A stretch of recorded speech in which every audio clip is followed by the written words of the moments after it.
نحمدہ ونصلی ونسلم علی سیدنا و مولانا محمد رسولہ النبی الامین المکین الحنین الکریم الرؤوف الرحیم اما بعد فاعوذ باللہ من الشیطان الرجیم بسم اللہ الرحمن الرحیم۔ واجب الاحترام ساتھی اللہ تعالیٰ کا بے پناہ لطف و کرم اور اس کا احسان عظیم ہے کہ جس کی توفیق سے ہم اس کے ذکر کے لیے اس کے گھر میں جمع ہیں۔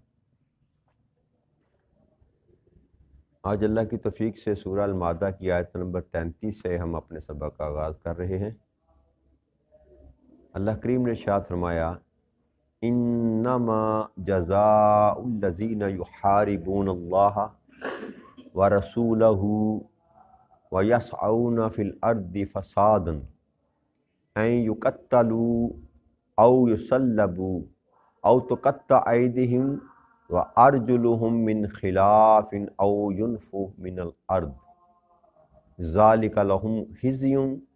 فی الدنیا ولہم فی الآخرۃ عذاب عظیم۔ بے شک جو لوگ اللہ اور اس کے رسول سے جنگ کرتے ہیں اور زمین میں فساد انگیزی کرتے پھرتے ہیں، ان کی سزا یہی ہے کہ وہ قتل کیے جائیں یا پھانسی دیے جائیں یا ان کے ہاتھ اور ان کے پاؤں مخالف سمتوں سے کاٹے جائیں یا ان کو ملک بدر کر دیا جائے۔ یہ تو ان کے لیے دنیا میں رسوائی ہے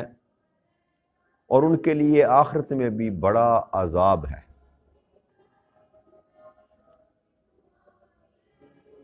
اس آیہ مبارکہ میں رب کریم نے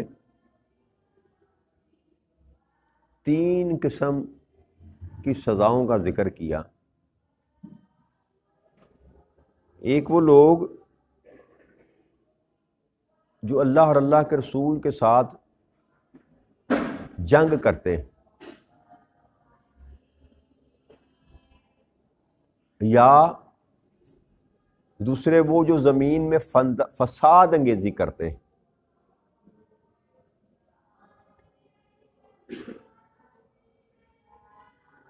اور تیسرے وہ جو ڈاکہ زنی کرتے ہیں، راہ زنی کرتے ہیں، خون ریزی کرتے ہیں مسلمانوں،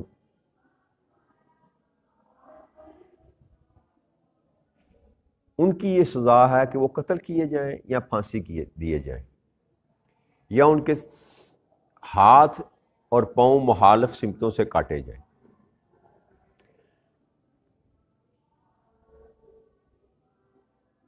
یہاں پر اللہ کریم نے اللہ اور اللہ کے رسول کے ساتھ جنگ کرنے والا اور فساد انگیزی کرنے والوں کے لیے سزا ہے ان کا سر قلم کیا جائے یا ان کو پھانسی دی جائے، سولی لٹکایا جائے۔ اور ڈاکہ زنی کو بھی اسی میں شامل کیا ہے۔ ڈاکہ کہتے ہیں کہ دن دہاڑے سرے عام کسی کا مال جو ہے چھین لیا جائے۔ چوری اور ڈاکے میں فرق ہے۔ چوری چھپ کر کسی کا مال جو ہے وہ لے جانا کہ مالک کو خبر نہ ہو، مالک نے رکھا ہو، چھپا کے رکھا ہو،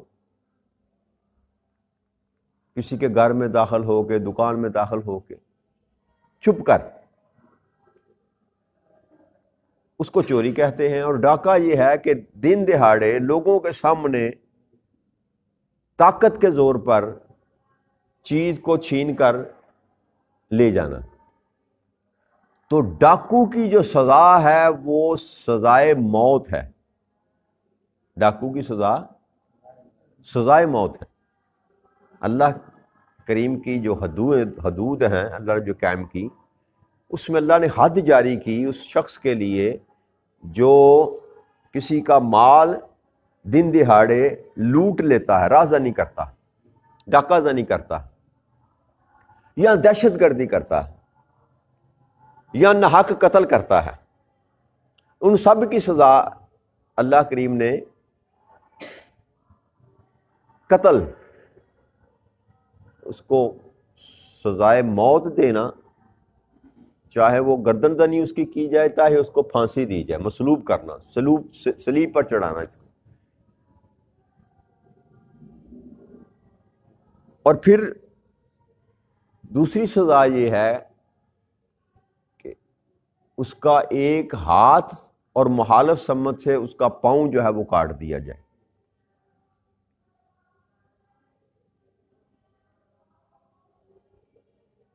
اور تیسری سزا یہ ہے کہ یا اس کو ملک بدر کر دیا جائے، یا اس کو ملک بدر کر دیا جائے۔ تو تین قسم کی سزائیں رب کریم نے یہاں پر جو ہے نا، تین قسم کی حدیں لگائی۔ اب اس میں بہت لمبی چوڑی جو ہے نا ائمہ اکرام کے درمیان بحث ہے اس سارے معاملے میں۔ بعض کا یہ خیال ہے کہ اگر یہ جرم کرنے والا بندہ توبہ کر لے تو اس کی حد ساقط ہو جاتی ہے، جو اللہ کریم کی حد ہے نا وہ ساقط ہو جاتی ہے، لیکن جو اس نے نقصان کیا کسی کا، اس کی تعزیر جو ہے وہ جاری کی جائے گی، اس سے اس کا نقصان پورا کیا جائے، کسی کو زخمی کیا تو اس کو سزا دی جائے گی۔ اور بعض ائمہ کرام کہتے ہیں کہ نہیں، توبہ کر لینے سے بھی اس کی حد ختم نہیں ہوتی۔ لیکن آگے جو آیت کریمہ اس کے ساتھ اللہ کریم نے بیان فرمایا، آیت نمبر 34 میں اللہ نے فرمایا کہ اگر وہ تم اس تک ان تک پہنچنے سے پہلے وہ توبہ کر لیں، یعنی کہ گرفتاری سے پہلے، آپ کے ہاتھ میں آنے سے قبل یہ جرم کرنے والا بندہ اگر توبہ کر لے، اپنی اصلاح کر لے، تو پھر حد ساقط ہو جاتی، پھر حد ساقط ہو جاتی۔ اور یہاں اللہ نے پھر دو طرح کی بات کی، ایک فرمایا کہ دنیا میں تو ان کے لیے رسوائی ہے اور آخرت میں ان کے لیے بڑا عذاب ہے، کہ کسی نے جرم کیا، زیادتی کی، تو جو دنیا میں اس کو سزا دی جاتی ہے وہ اس کے لیے دنیا میں رسوائی کا سبب بنتی ہے۔ کسی کو کوڑے مارے جائیں، درے مارے جائیں، یا اس کا ہاتھ کاٹ دیا جائے، یا اس کا پاؤں کاٹ دیا جائے، تو وہ جب تک زندہ رہے گا وہ رسوائی، وہ بدنامی کا داغ جو ہے اس کے ساتھ چلتا رہے گا۔ یہ تو دنیا کی سزا ہے۔ پھر اللہ فرماتے ہیں کہ دنیا میں رسوائی اور آخرت میں ان کے لیے بہت بڑا عذاب ہے۔ ایک سزا دنیا میں اور دوسری سزا آخرت میں۔ اور یہ بھی یاد رکھیے گا کہ عین ممکن ہے کہ بندہ دنیا میں بچ جائے، دنیا میں بچ جائے، لیکن آخرت میں اللہ کے ہاں جو ہے وہ کبھی انصاف سے بھاگ نہیں سکتا، کیونکہ ہر چیز رقم کی جاتی۔ دنیا کے معاملات میں تعلق، واسطے، مال، دولت، جاہ و جلال، اقتدار، جی چودراہٹ، کئی محرکات ہیں انسان کے جو آپ کے سزا کے درمیان آ جاتے ہیں، اور دنیا میں آپ کو سزا نہیں ملتی۔ کئی مثالیں آپ کے ملک میں تو عام ہے یہ معاملہ، جو ذرا کھاتے پیتے گھر کا ہے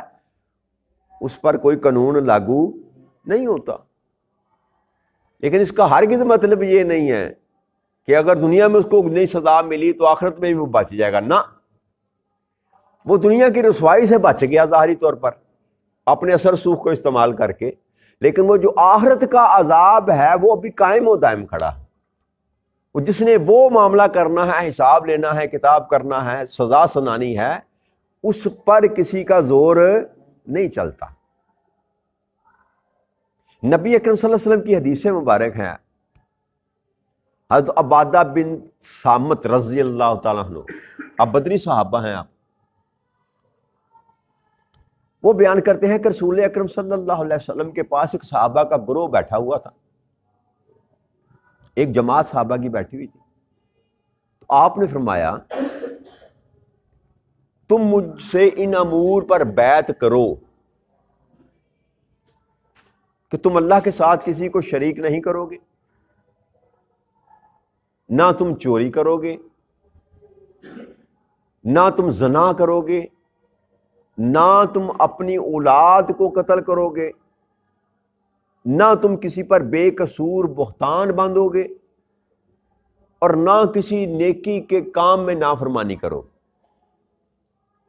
سو تم میں سے جو شخص اس عہد کو پورا کرے گا اس کا اجر اللہ کے ذمہ کرم پر ہے۔ سو تم میں سے جو شخص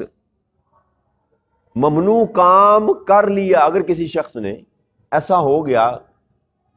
کہ یہ جو کام منع کیے گئے ہیں، جن کی میں آپ تم سے کہہ رہا ہوں بیعت کرو مجھ سے، ان میں سے کوئی کام کر لیا، اس کو دنیا میں اس کی سزا مل گئی، تو اس سزا وہ جو دنیا میں اس کو ملی اس کا کفارہ ہوگی، اس کا کفارہ ہوگی۔ اور جس نے ان میں سے کوئی ممنوع کام کر لیا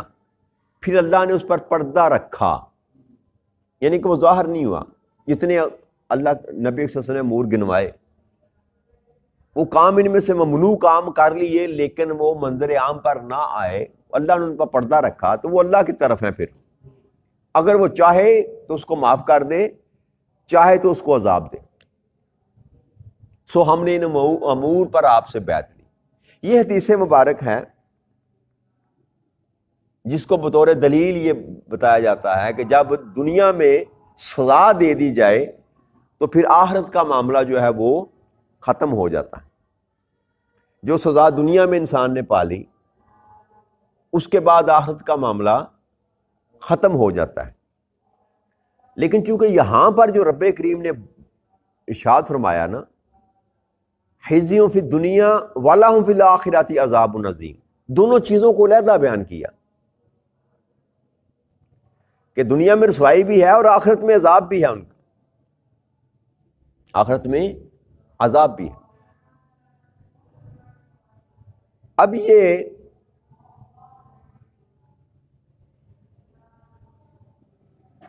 حضرت اسامہ کی جو حدیث مبارک ہے وہ بھی صحیح حدیث مبارک ہے، اس حدیث مبارک کی صحت میں بھی کوئی فرق نہیں ہے جو میں نے پڑھی آپ کے سامنے، کہ جو دنیا میں سزا پا گیا آخرت میں اس کی خطا معاف کر دی جائے گی، یہ جو۔ لیکن یہ ہے کہ جب قرآن و حدیث کے معاملے میں کسی بھی حکم میں حدیث مبارک بھی ہو اور قرآن کی قطعی نص بھی ثابت ہو، تو پھر قرآن کی قطعی نص جو ہے نا اس پر تعمیل کیا جائے، کیونکہ حدیث پھر یہاں پر ظنی ہوگی، حدیث موجود ہے، تو اس لیے یہ دونوں ہی تفاسیر جو ہے نا چلتی ہیں۔ باقی فیصلہ رب کریم کے پاس ہے کہ وہ دنیا میں سزا دینے والے، جو اب دنیا میں سزا پا گیا اس کو آخرت میں عذاب دے گا یا نہیں دے گا، معاملہ تو اس کے پاس ہے۔ لیکن یہ دو رائے پائی جاتی ہے، دو رائے پائی جاتی ہے کہ دنیا میں اگر اس کو کسی نے قتل کیا تو اس کو قتل کر دیا گیا تو حساب برابر ہو گیا، لیکن دوسرا یہ ہے کہ اگر کسی نے ظلم کیا، زیادتی کی، جرم کیا، کسی کا مال کھایا، کسی کا مال کو نقصان پہنچایا، تو اگر اس پر حد نہ لگی تو وہ جو نقصان اس نے کیا کسی کا، کسی کے ساتھ زیادتی کی، جو ظلم کی، وہ تو ختم نہیں ہوگی نا جی۔ دنیا میں اس پر حد نہیں لگی، دنیا میں اس پر تعزیر اگر نہیں لگی تو وہ تو قائم و دائم رہا، پھر اس پر آخرت کا جو عذاب ہے وہ اس کے لیے قائم رہے گا، آخرت کا قائم رہے گا۔ تو یہ رائے ہیں، باقی اللہ کریم جو ہے نا اس معاملے میں وہی حقیقی فیصلہ کرنے والے ہیں، وہ چاہے تو معاف کر دے، چاہے تو عذاب دے دے۔ لیکن یہ بیان کرنے کا مقصد صرف یہ تھا، جو پچھلے ہم نے کل بھی گفتگو کی، اصل میں جو انسانیت اور انسان کا جو عزت ہے، جو وقار ہے، جو توقیر ہے نا، اصل میں وہ بات سمجھانے کی اللہ کریم جو ہے نا انسان کو کوشش کر رہے ہیں مختلف طریقوں سے۔ اللہ کریم کسی کی جان لینا پسند نہیں کرتے، لیکن اللہ کہتے ہیں اگر تو کسی کی جان لے گا تو پھر تجھے اپنی جان دینی پڑے گی، پھر جان چھوٹنے والی نہیں ہے۔ تو یہ جو حدیں اللہ کریم نے جاری کی، اس کا مقصد انسان کو ان برے اعمال سے روکنا ہے، ایک بند باندھنا ہے کہ انسان اس کی طرف آئے ہی نہ۔ کہ اللہ کا منشا یہ نہیں ہے، جیسے اللہ کریم نے دوزخ بنائی، لیکن اللہ یہ نہیں چاہتا کہ بندہ دوزخ میں جائے، لیکن دوزخ میں جائیں گے لوگ، اور یہ اللہ کے علم میں ہے اور اللہ نے لکھ رکھا ہے کون کون دوزخ میں جائے گا جی۔ لیکن اس کا مطلب یہ نہیں کہ اللہ کی رضا یہ ہے کہ یہ بندہ دوزخ میں جائے۔ منشا اور رضا انسان کی اپنی ہے، جیسے عمال کرے گا ویسے اس کو اجر مل جائے گا۔ تو دوزخ بنانے کا مقصد یہ نہ تھا کہ اللہ کریم دوزخ میں ڈالنا چاہتا تھا، نہیں، اللہ نے ایک فطرت قانون ایک بنایا، جو ایسا کرے گا اس کو یہ سزا ملے گی، اور جو ایسا کرے گا اس کو یہ انعام ملے گا۔ اسی طرح ہے معاملہ پھر بھی رب کریم کے پاس ہے، اگر وہ چاہے گا تو معاف کر دے گا، کیونکہ اس کو کوئی پوچھنے والا نہیں۔ سزا بھی کی، فیصلہ بھی سنا دیا، جہنم کا آرڈر بھی کر دیا جی، پھر بھی اگر چاہے، وہ مالک ہے، مالک یوم الدین، تو آرڈر کرنے کے بعد بھی اپنے آرڈر کو کینسل کر دے تو اس کو کوئی پوچھنے والا نہیں۔ کسی کی سفارش پر، کسی کی شفاعت پر، یا اپنی رحمت کے سبب سے، اپنے فضل کے سبب سے، اپنے کرم کے سبب سے وہ کسی کو معاف کر دے تو یہ سارے کا سارا معاملہ اس کی اپنی رضا پر ہے، کیونکہ وہ مالک ہے، کیونکہ وہ مالک ہے۔ اور یاد رکھیے، ظلم کہتے ہیں جو عدل کے خلاف کیا جائے، ظلم کہتے ہیں جو عدل کے خلاف کیا جائے۔ آپ کا حق اگر غصب کیا جائے تو یہ ظلم ہوگا جی۔ مالک وہ ہے، میں نے اس کا قصور کیا، میں نے گناہ کیے، اب میرا اور میرے رب کا معاملہ ہے، مجھے اگر اس نے اللہ نہ کرے جہنم کا آرڈر بھی کر دیا، اگر وہ جہنم کا آرڈر کینسل کر دے تو اس میں کسی کا حق تلف نہیں ہوتا، کسی کا حق تلف نہیں ہوتا۔ اسی لیے کہتے ہیں نا، عام زبان میں کہتے ہیں کہ اللہ حقوق اللہ معاف کر دے گا، حقوق العباد معاف نہیں کرے گا۔ جو اس کے ذمے ہیں، جو اس کی طرف سے آپ کے حقوق تھے، اللہ کے حقوق تھے، ان میں آپ نے کمی بیشی کی تو وہ چاہے گا تو آپ کو معاف کر دے گا۔ یہ ضروری بھی نہیں ہے، اس میں لچک نہیں لینی چاہیے کہ حقوق اللہ کی خیر ہے جی، حقوق اللہ کی خیر ہے، ایسی بات بھی نہیں ہے۔ وہ چاہے گا تو، یہ اس کی چاہت پر ہے، لہٰذا اس لیے غفلت اختیار نہیں کرنی چاہیے۔ خیر ہی یار لوگوں کو خوش رکھو، حقوق العباد پر زور رکھو، حقوق اللہ پورے نہ کرو، نماز نہ پڑھو، روزہ نہ رکھو، حج پیسے ہیں تو حج نہ کرو جی، تو خیر اللہ معاف کر دے گا، ایسی بات بھی نہیں ہے، ایسی بات بھی، یہ مشروط ہے۔ شرط کیا ہے کہ اگر اللہ چاہے گا تو جی، تو اس کی چاہت کیا ہے یہ انسان جان نہیں سکتا۔ لہٰذا اس وجہ سے بے عملی کرنا بھی یہ بے وقوفی اور جاہلیت کے سوا کچھ نہیں ہے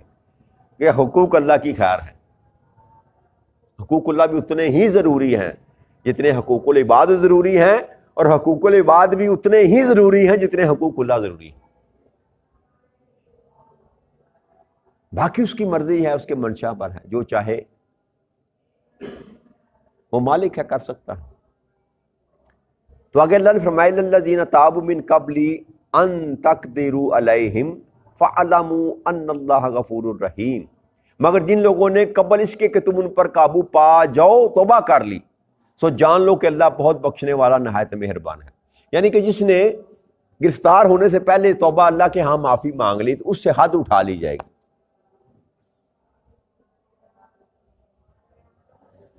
آگے اللہ کے ارشاد فرمایا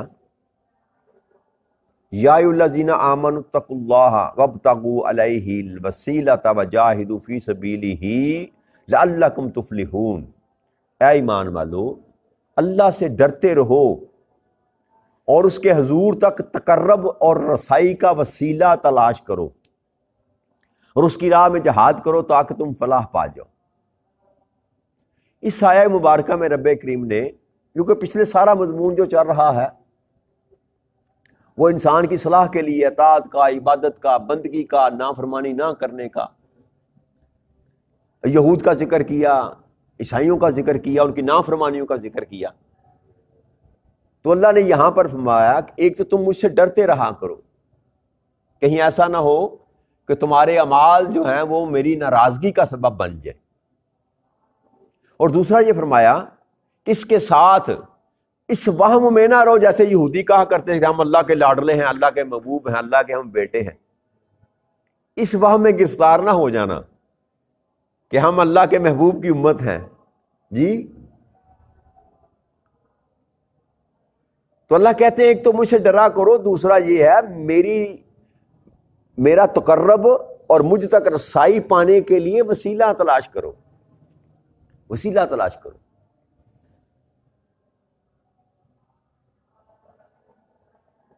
تو وسیلہ ہوتا ہے کسی بھی غیر تک پہنچنے کے لیے جو درمیان میں واسطہ ہوتا ہے، اس کو وسیلہ کہتے ہیں۔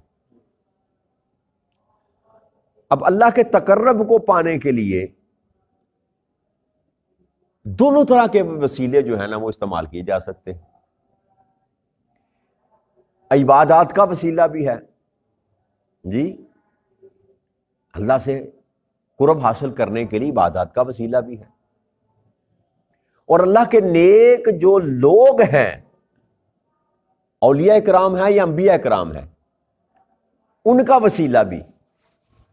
وہ بھی اللہ کا قرب اور اللہ تک رسائی پانے کا ایک وسیلہ ہے۔ جیسے آپ نماز کے بعد جو اذان کے بعد جو دعا پڑھتے ہیں، کیا پڑھتے ہیں؟ اللہم رب ہذہ الدعوۃ التامہ والصلاۃ القائمہ آت المحمد الوسیلہ، ضعیف کرتے ہیں نا کہ یہ وسیلہ ہمارے لیے بنا اپنے محبوب کو۔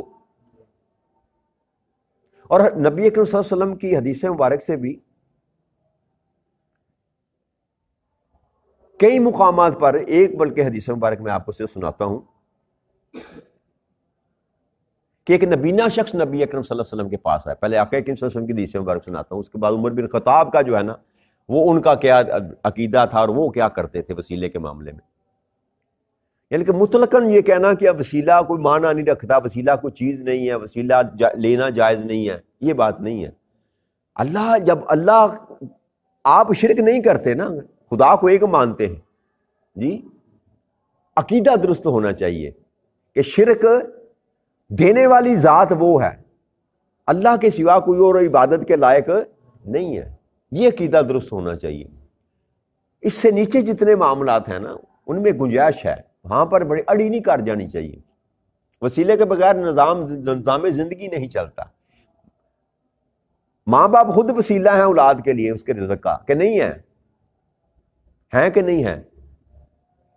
اللہ کہتا ہے بہتری رزق دینے والا تو میں ہوں، تو رزق کیا وہ خود زمین پر آ کر دیتا ہے؟ کوئی تو ہے درمیان میں واسطہ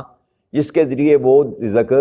بس اسی کو وسیلہ کہتے ہیں۔ کون ایسے پکڑ لیں ایسے پکڑ لیں، بات سمجھنی چاہیے۔ اللہ کی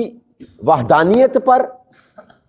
اور اس کے معبود ہونے پر کمپرومائز نہیں ہے، اس میں کوئی دو رائے نہیں ہے۔ یہاں تو میں نے آپ سے عرض کی تھی نا کہ نبی اکرم صلی اللہ علیہ وسلم کی ذات کو بھی آپ کھڑا نہیں کر سکتے، وہ واحد ہے، اس کے سوا کوئی عبادت کے لائق نہیں ہے۔ وہ جو عطا کرتا ہے وہ اپنے پاس سے دیتا ہے، دوسرا کو اگر دیتا ہے تو وہ رب سے لے کر دیتا ہے، رب کے دیے ہوئے میں سے دیتا ہے، یہ عقیدہ ہے۔ بات سمجھ آ گئی؟ اس میں کوئی گڈ مڈ نہیں ہے۔ تو نبی اکرم صلی اللہ علیہ وسلم کے پاس حضرت عثمان بن حنیف رضی اللہ تعالیٰ بیان کرتے ہیں، یہ ابن ماجہ کی حدیث ہے کہ ایک نبینا شخص نبی اکرم صلی اللہ علیہ وسلم کے پاس آیا اور اس نے کہا کہ اللہ کے رسول اب دعا کیجئے کہ میں ٹھیک ہو جاؤں، مجھے بینائی مل جائے، میں ٹھیک ہو جاؤں، مجھے بینائی مل جائے۔ آپ نے فرمایا اگر تم چاہو تو میں تمہارے لیے دعا کروں، یا اگر تم چاہو تو میں تم کو دعا سکھلا دوں۔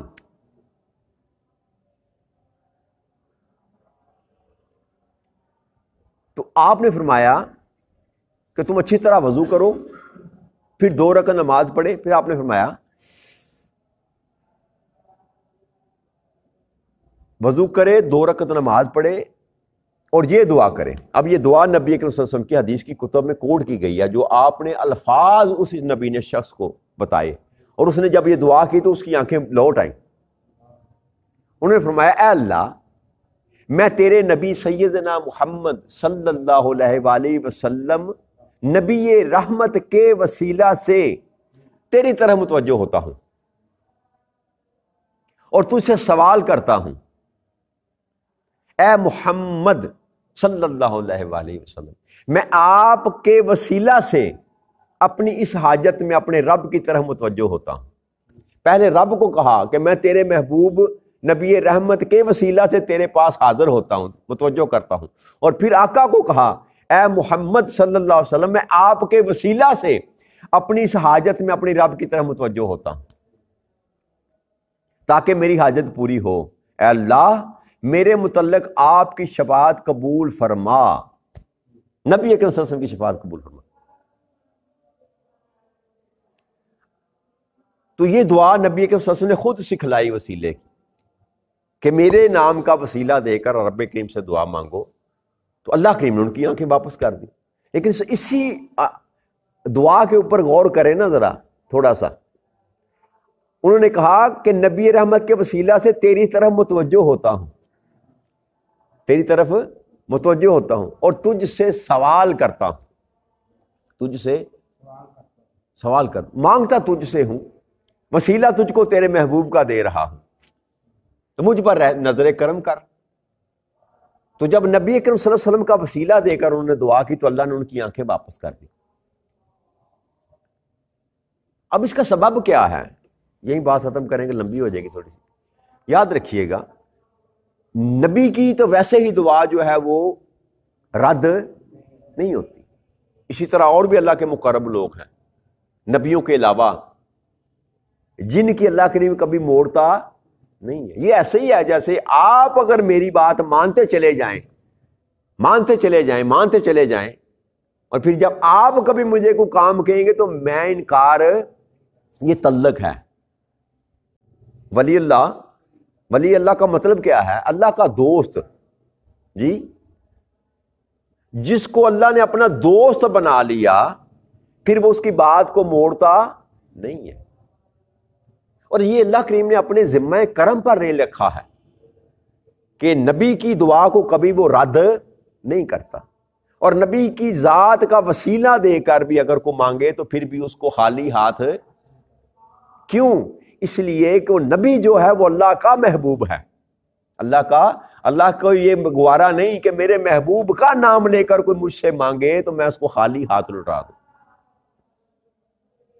تو وہ عطا کرتا ہے، وہ عطا کرتا ہے۔ تو لہذا مطلقاً وسیلہ جو ہے وہ ناجائز اور حرام نہیں ہے۔ اور پھر آخری حدیث مبارک ہے حضرت عمر بن خطاب رضی اللہ تعالیٰ عنہ کا، جو کہ نبی اکرم صلی اللہ علیہ وسلم کے بچپن میں،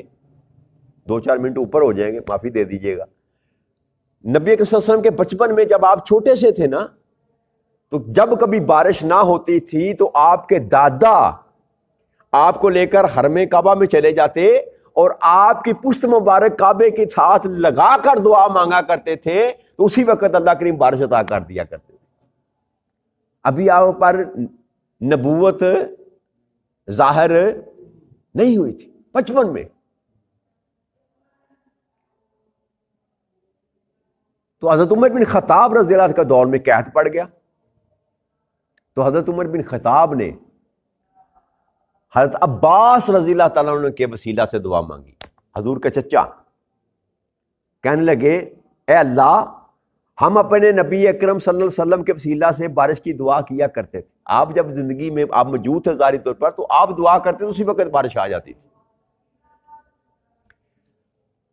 تو ہم پر بارش برساتا تھا تو، اب ہم اپنے نبی کی یعنی کہ چچا کو تیرے طرف وسیلہ پیش کرتے ہیں تو ہم پر بارش نازل فرما۔ حضرت انس فرماتے ہیں کہ جب آپ نے یہ دعا کی تو اسی وقت بارش آ گئی، اسی وقت بارش آ گئی۔ یہ صحیح بخاری میں بھی یہ رقم ہے، یہ حدیث مبارک صحیح بخاری کی ہے، معجم الکبیر میں ہے، طبرانی میں ہے، شرح سنن میں بغوی میں ہے، امام احمد بن حنبل نے اس کو جو ہے روایت کیا، کئی کتب میں روایت ہے کہ عمر بن خطاب رضی اللہ تعالیٰ عنہ کا یہ جو نا طریقہ کار تھا کہ ایسا کوئی مقام آ گیا تو انہوں نے حضرت عباس کا وسیلہ دے کر کہ ہم نبی اکرم صلی اللہ علیہ وسلم کے چچا کا وسیلہ دے کر اب تو اللہ تم سے دعا مانگ، بارش کی دعا کرتے ہیں تو اللہ نے بارش عطا کر دی۔ تو لہٰذا اللہ کے جو قرب میں رہتے ہیں نا، جو اللہ کہہ رہا ہے میرے تقرب کے لیے آؤ، وسیلہ تلاش کرو، تو نیک بندہ جو ہوتا ہے نا، نیک، وہ آپ کو سیدھے رستے پر پکڑ کر ڈال دیتا ہے، آپ کا سفر آسان ہو جاتا ہے، نیکی کا راستہ بتا۔ جو بندہ